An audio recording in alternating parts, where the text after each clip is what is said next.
Hi guys, welcome back to my channel. So for today's video, I want to do something a little different and talk about some pros and cons of my Jeep Compass. So I don't think I did this with my last Jeep, which was a Cherokee. So I thought it'd be kind of interesting to share some things that I like and dislike about my car, that in case you're considering getting it. I do love my car overall. I did love my Cherokee as well, and the only reason I switched from a Cherokee to a Compass is because I wanted a new 2023 at the time, and at the time, they weren't making them. They discontinued them or retired the Cherokee. And then, of course, after I get my Compass, they announced that they're going to be coming out with new ones, I think this year or next year or the following, I don't know. But my salesman had suggested that I look at the Compass. It's very similar to a Cherokee, and it honestly is. Like, the look is very similar. I feel like a lot of the features are similar as well. But I do like my Compass more than my Cherokee, I will say. My Jeep is currently a lease for 39 months, and my last one was a lease for 36. And when my lease is up, I do think that I probably will stay with a Compass, or unless they come out with a Cherokee that's really nice, then okay, I will probably stick with one of them. So if you want to hear some pros and cons, then keep on watching. And I made a little list here, okay? My first pro is that I love the look of the car. I think he's just, and I refer to my car as a he. His name is Finn. I had to kind of make him mine. I did that with my last car too. I think it is just an overall good looking car. Mine specifically is white and black. So, you know, the main color is white, and then it has all like black features. So black trim, black rims, black interior. So I love the look of that, and my last Jeep was like that as well. So that's my overall preference. And yeah, I think it just looks so nice and sleek and cute, and I just love how it looks. I hate to keep comparing my Compass to my Cherokee, but one thing I noticed is that it is a little bit smaller, I think, than the Cherokee, but I like that. And when I mean smaller, I'm meaning more size, of like, it seems shorter. Because I've noticed when I kind of like whip around in it. But also too, I've noticed like when backing up or like getting into parking spots, I'm not saying my old Jeep was hard to park, like it wasn't a pickup truck. But I feel like it's just kind of like more convenient to me. I don't want to have a big SUV or anything. So if you are looking for a smaller car that's obviously not like a compact car, I think it's a great option. However, if you're looking for something more roomy or more spacious, if you have a car seat or, you know, maybe you're just taller, then I don't know about that. Like, I would definitely look more so at it better if you are interested in it. For me personally, I am the only person ever in my car, so I don't really care. If it works for me, it works. Something else I really love about it, the interior feature, is like the CarPlay screen. I love having like a whole ass iPad essentially on my dashboard. So CarPlay wasn't really something that I was like, my car needs to have that, but I love that feature. I love how big the screen is. Moving on to my next car, I feel like that will be something that I will want. I don't think I can get away from that now because I just love having a mini TV. I don't know. Something else that is nice, I'm not saying that the Compass is a race car, okay? But I do like how easy it is to like speed up. It does have a different engine than my Cherokee did. And I noticed it immediately when I went to test drive it, because when I put it in drive, like it kind of jumped forward, and I was like, whoa, I wasn't expecting this, because the Cherokee was kind of like, okay, we're ready to go. So I think it's nice though, like if you are on the highway a lot or like places where you need to kind of like keep a fast pace, I mean, mileage, probably not the best. My exact words that I wrote down was fast zoomies. So I like that he's like a fast little whoop, whoop, whoop, and he can keep up. My next one is very random, but I like that it doesn't have a gas cap, you know, that you have to untwist. I know, like, okay, that literally would take an extra 5 seconds out of your day, but it is so nice when you go to pump gas and all you have to do is push it in, it pops open, and then literally you can put the pump, and like, it just has, you can just put the pump directly in. There's no twisting, nothing involved. Then when you're done pumping your gas, you take the pump out and just close it. 1, 2, 3. Super easy. And then my last pro, but this is all I came up with, but I feel like there are more that I'm just not thinking of right now. The sunroof. So sunroof in a car is not something that I am looking for. And truthfully, I really wouldn't care if it didn't have a sunroof, but I know some people look for that. I find that I probably can count on one hand how many times I've had my sunroof open, and a lot of the time it's so that it's when my car is parked and I'm taking a selfie and just so that I have better lighting. I rarely drive around with my sunroof open because 99% of the time it's way too hot to have it. And I'm not even talking about it having it open. I'm just saying like so the sun comes in. It just gets too hot. The sun always has to come in and like hit me directly in the eye.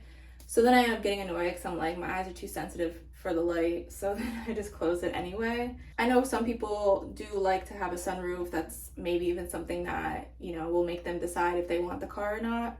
It's a nice added feature, but like not something that I would intentionally go for. So let's move on to our cons. My first con, I think, was my Jeep specifically. It had a manufacturer defect. So the problem was that when I had gotten my first car, it was towards the end of 2020 and the car was a 2020. So he had been on the lot for a long time. He probably was test driven plenty of times. So if there's any problems, it probably would have been noticed from being driven a lot. My new Jeep, the Compass, I went and test drove him and took him home the same day that he arrived on the lot. So he didn't have any time to be driven around and probably really be tested. So on July 5th of last year, so after I had the car for exactly like 2 months, because I think I got him on May 8th. Okay, so less than 2 months actually. I ended up taking him to the service center. Not the dealership, but like basically the dealership's kind of service center near me. Essentially what the problem was is that my car, smelled like burnt tires. I don't know where the smell was coming from, and so I brought him in. So the note that they put was that car is smelling like burnt rubber under the hood after a few minutes of being driven. Oil has not been changed, which the oil had nothing to do with that. The oil had something to do with it, but that not changing the oil didn't have anything to do with it. Caused by unable to duplicate customers concerned. So what they ended up doing, and just to show y'all, they wrote here, the tech who worked on my car deflated the air in my tires because they were saying that my tire was overinflated and that was what was causing smoke from under the hood from the tire, okay, and the burning. I think they did that all on the same day on July 5th. July 8th, he went back. July 6th, so the following day, I'm driving him home. I just got off the highway. He is full on smoking out of the hood. I was pretty sure my car was gonna blow up, and I'm like, do I drive home? Like, it wasn't like black smoke, like you could just see, like it was really hot and like smoke was just coming out. And I'm like, okay, so I'm like freaking out on the phone with these people. Thankfully, this was all under warranty. So this time I had a different tech who worked on it at the same place. Caused by tech verified concern, added dye to system and found leak coming from oil feed tube to turbo, leaking at crimp.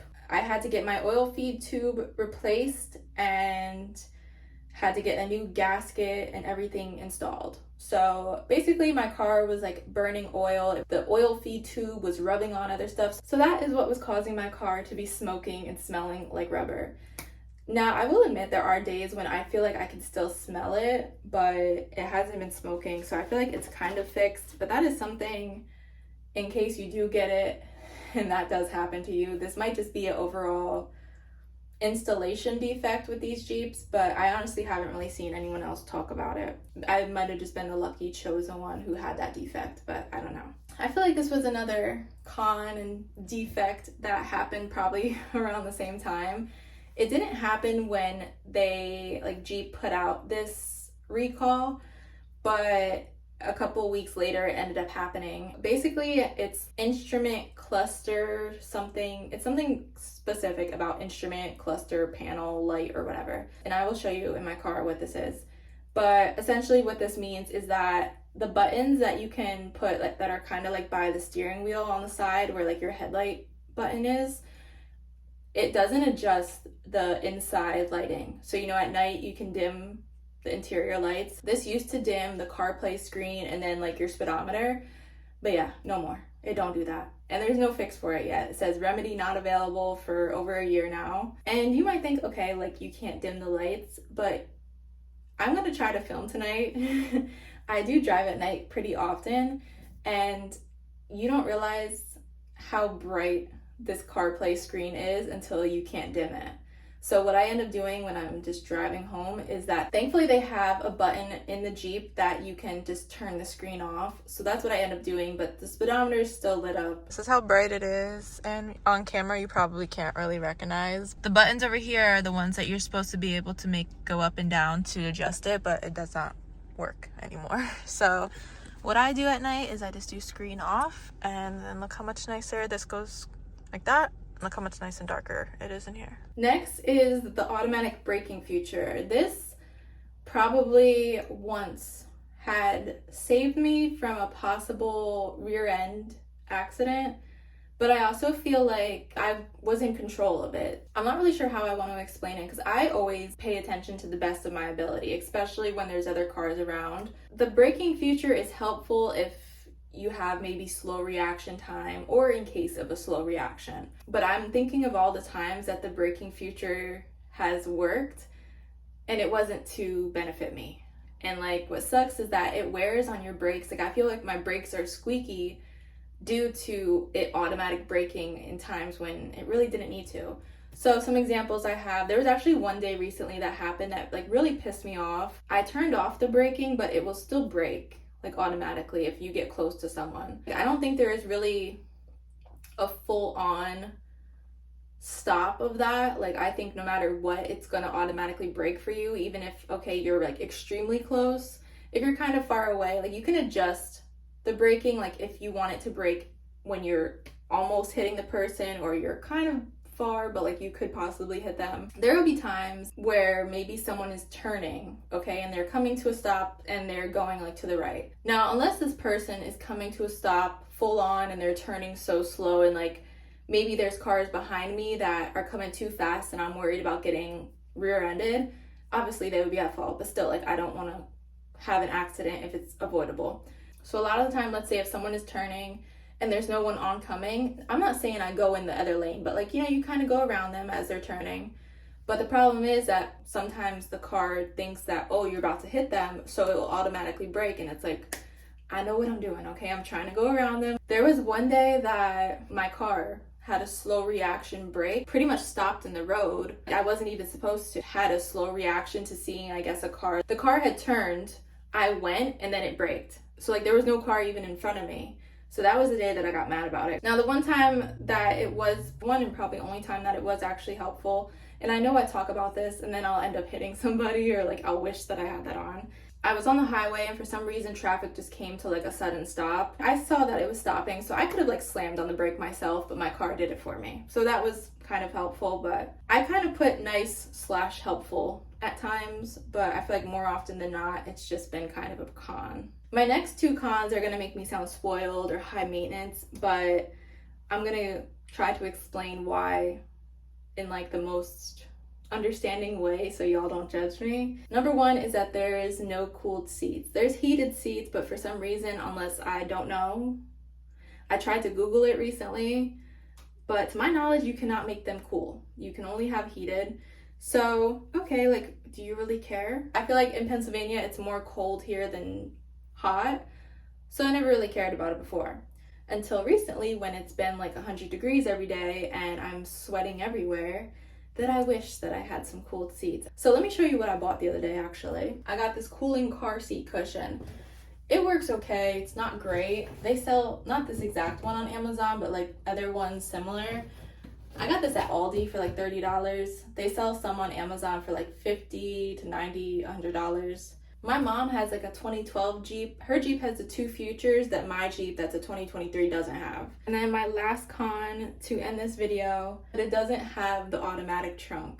That was something I noticed when I did go to the lot, you know, like, and obviously I'm like, oh, do I pull it down or is like, where's the button? And you don't realize that you missed something until you don't have it, okay? Because there have been so many times where I'm carrying my groceries and I have to put them on the ground because I have to open the trunk up. Yes, I know this is a real world problem and okay, everyone else has to do it. But when you go from having a car that has it to not having it, you miss it. So those are just some things that I wanted to share that I like and I don't like about my car, but I still love him very much. Let me know if you guys also have a compass or if you're interested in getting one or if you have any questions, feel free to comment below. I will see you guys next time. Bye.